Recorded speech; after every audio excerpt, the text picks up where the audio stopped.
What's good people, and welcome back to the channel here on Crewboy Productions.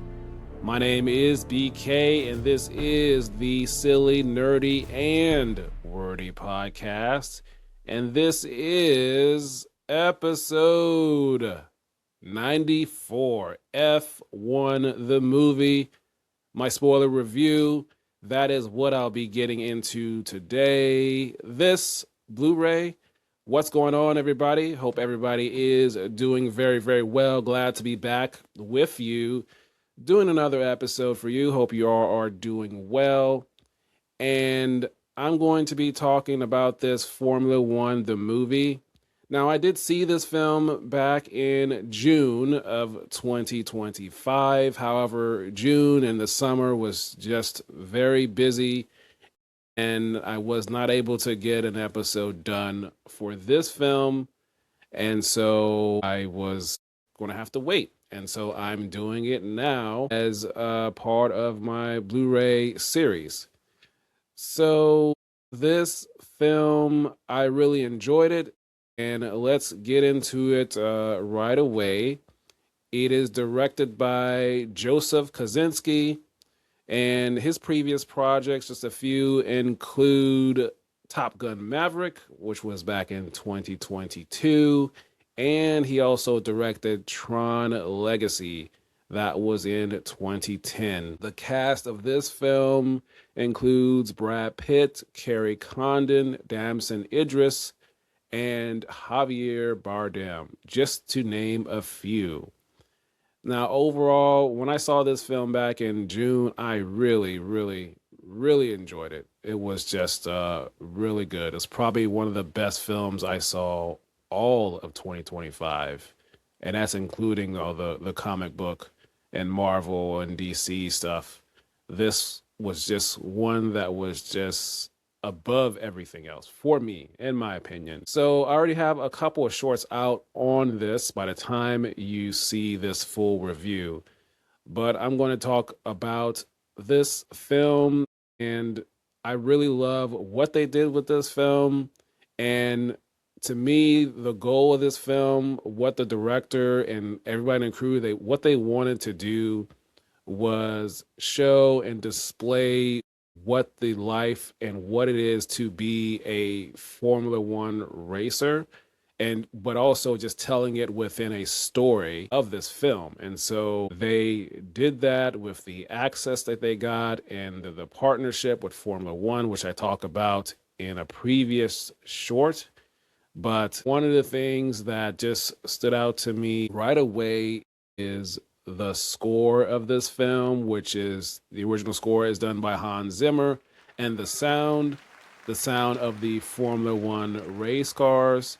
I really love the score of this film. I love what Hans and everyone involved did elevating this film, the arrangement of the score, all of the instruments involved, the way everything happened in terms of having the moments that need to be elevated and the slower moments and the big moments.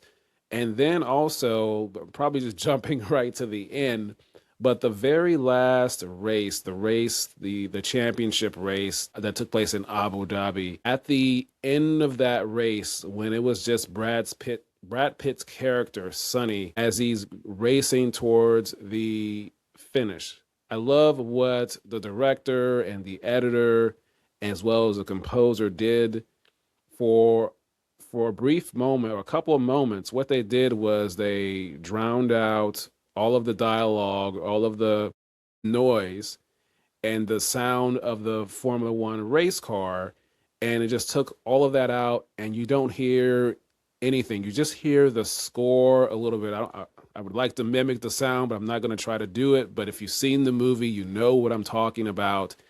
And you just see the perspective of Sonny in the car looking as he's going and making these turns and into the straightaway. And it's just almost no sound, and you just see the car going. And that moment right there, as he described, Brad Pitt's character described earlier in the film to the Kerry Condon's character, to Kate, he said at that moment he's flying, the way he described it earlier in the film. I just really enjoyed what they did with that moment there. And it was also just great if you see it and you hear it in the theater, it just makes it even more better. So I do remember that. I really enjoyed that part of the film once it got down to the end. And again, just everything with the score and the music, just enjoyed it. And of course, getting the sounds of the Formula One race cars. Excellent job by everyone, as well as the director and the director of photography and everyone that's involved in terms of the positioning of the cameras on the Formula One race cars.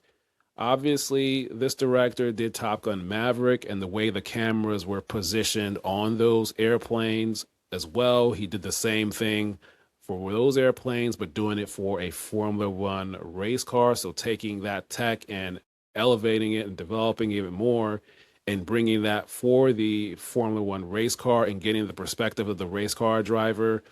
Really love how we were able to get that view of the camera in terms of the race car driver's perspective. Really, really loved what they did with that. I just enjoyed what they did. Now, the story of this film, pretty solid. I like what they did with the story in terms of Brad Pitt's character, Sonny, and not the typical thing when he gets visited by Javier Bardem's character, say, hey, I got this opportunity. He didn't really jump at it right away.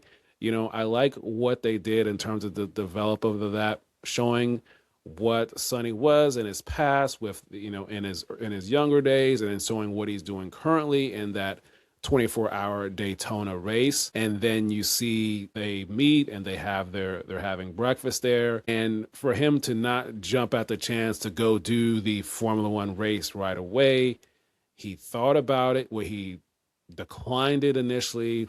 And then he asked the waitress, like, hey, what would you do? And then he said, well, it's not about the money. And then she says, well, what is it about? And then he thinks, and then he has his core reason to go and take that plane ticket and go to London. And then he starts the journey of this Formula One race, these 9 races that he's going to do. And he has his reason. It's not about the money.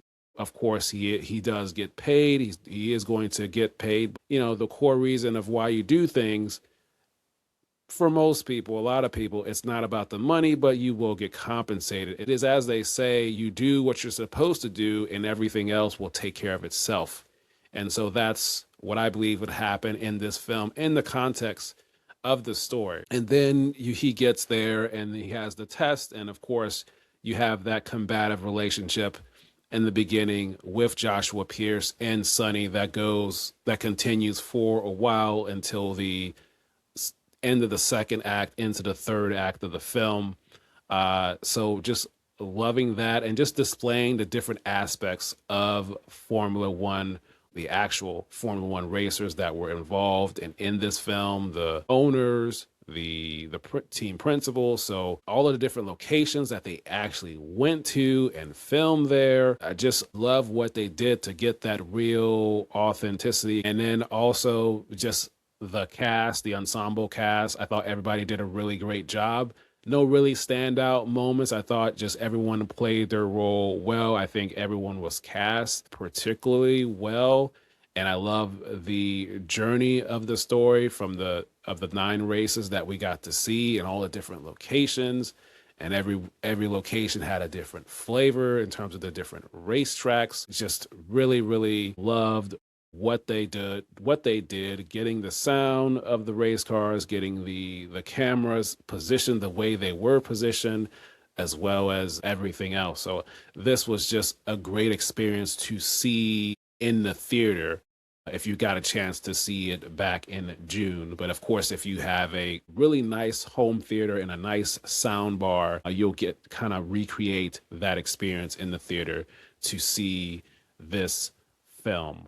What else can I say about this film? I think I've said a lot about it in the other shorts that I have, but I'll just say briefly that the involvement of the sport of Formula One and the partnership was very key in getting things done and filmed, the way we were able to see things and the access that they got. Very important. And I'm glad that they were able to do that with the involvement with everyone involved. But overall, I just really, really love the story. I love the action, the racing, the character development, and just, yeah, I thought this was a excellent movie. I thoroughly enjoyed it. And it's one of these movies that I think I'll be rewatching for a long time.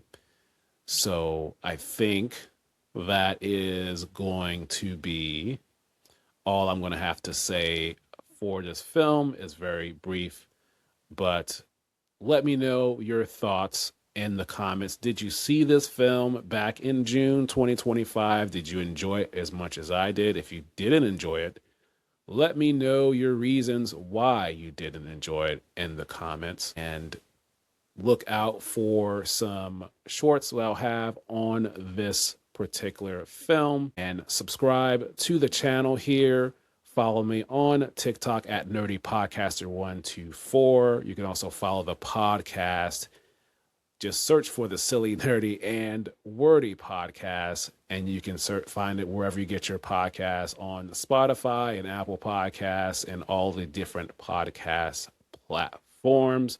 I hope you got something out of this, and have a great rest of your day. And until next time, we will talk soon.